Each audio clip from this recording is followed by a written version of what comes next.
things about your writing here is that you you you you nailed what I'm going for in this assignment, and you nailed it. And I, before and a couple of the videos before yours, I go into, and I quite typically go into this explanation of why this question and why this kind of technique. What's the relevance here? And you nailed it. You're saying that you were able to, you're depicting an image that's showing shadow and highlight without using gradients. And to me, one of the most important reasons we don't want to use gradients, although there's a time and place for gradient, don't get me wrong. I mean, the gradient, um, some of the gradient tools, gradient mesh tool, for example, it hyper realism. We're really able to achieve hyper realism.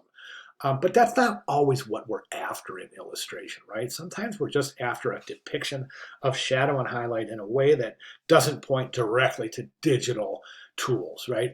So this could be something that is very easily, you could say, this was produced in 1950 or this was produced in 2020. Do you see what I'm saying? There's nothing here that indicates this is digital, right? So the neat thing, again, is the shadow and highlight, the depiction of depth based on shadow and highlight. And the fact that there's a common light source dead center, which means the light source radiates from the center, right? And that's depicted here. There's no inconsistencies in the light source, especially on the hand.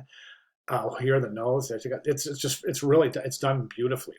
The fact that it's a 9, that you're right. We don't even see there. I mean, the wizard, the curved arm, and the lantern do not. It's completely harmonious, and you mentioned that. And that's beautiful. Your observations are outstanding here. So yeah, I think this is a really super relevant example. Nice job.